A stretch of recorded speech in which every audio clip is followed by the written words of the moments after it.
To understand revenue management and the importance of distribution and demand management, we need to get a better understanding of the notion of leverage, both operating and financial leverage.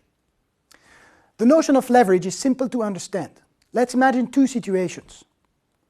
For the first situation, you need to think of a business that has relatively low fixed costs but high variable costs relative to revenue. This chart illustrates this situation.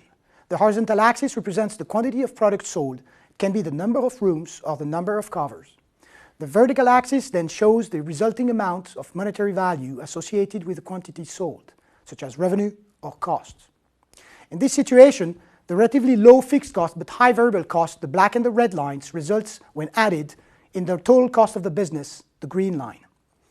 This represents the case of a low leverage, where the break-even point, where revenues equal to total cost, is achieved relatively quickly, and when profits or losses do not change by much when you change the number of products sold. In this case, we consider the cost structure to have a low leverage, as this cost structure does not amplify the changes in profit or loss when there is a change in quantity sold. The second situation is the opposite, with a business with relatively high fixed costs but low variable cost, as is illustrated in this graphic. The black line for the fixed cost is higher than the previous example, and the slopes of the red and the green lines, the variable and total costs, is flatter. This second situation represents a high leverage, as the changes in profit or loss is significantly amplified by the cost structure. The notion of leverage is important, as it defines the contribution margin of a business. Contribution margin is the dollar or euro amount that each product sold generates to cover the fixed cost.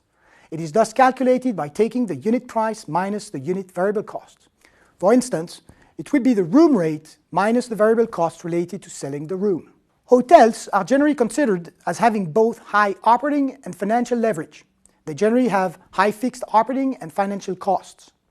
As a consequence of the high leverage, hotels need to maximize on a daily basis the contribution they generate from the sale of the room. Thus, they must maximize the overall revenue they generate from the sale of the rooms, which is measured by the revenue per available room, or RevPAR.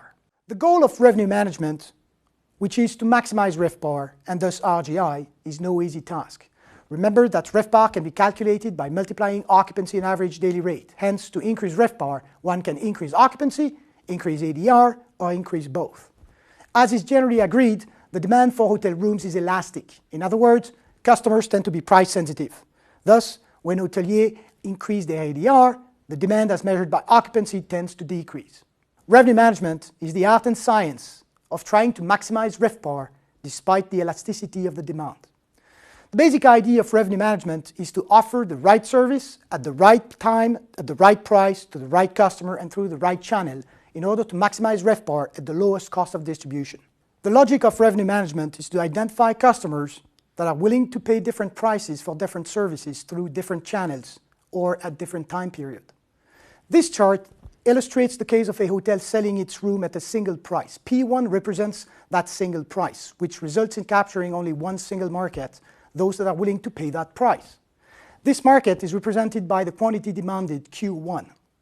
With this single price and single market, the revenue of this hotel is only equal to P1 multiplied by Q1. The profit of the hotel is thus only equal to the revenue minus the total cost for this level of quantity sold. The profit here is represented by the yellow area. As this hotel is essentially aiming at a single market and is not discriminating the demand, it is losing opportunities to make extra profit by not selling its rooms to those willing to pay more or willing to pay less. These lost profit opportunities are represented by the orange areas. In contrast, revenue management aims at identifying other markets and at creating a discriminating offering that enables hotels to reach other customers at varying price points. In this graphic, the hotel is discriminating its demand by identifying two other markets, one that is willing to pay a higher price, P2, and another one that is willing to pay a lower price, P3. It is worth noting that there are more people willing to pay P3 than P2 or P1. Hence, there is greater demand for lower prices. By discriminating the demand, the hotel is thus able to generate extra profit compared to the previous case. The extra profit is represented by the extra orange areas. The art and science of revenue management has become a critical success factor for hotels. Yet, as the distribution and sales landscape has become increasingly complex to manage, only large companies or large hotels can develop the necessary tools and competencies to perform the task effectively. Generally, hotel chains try to organize their distribution and revenue management activities by clusters of hotels. At times, they also organize these functions by regions too.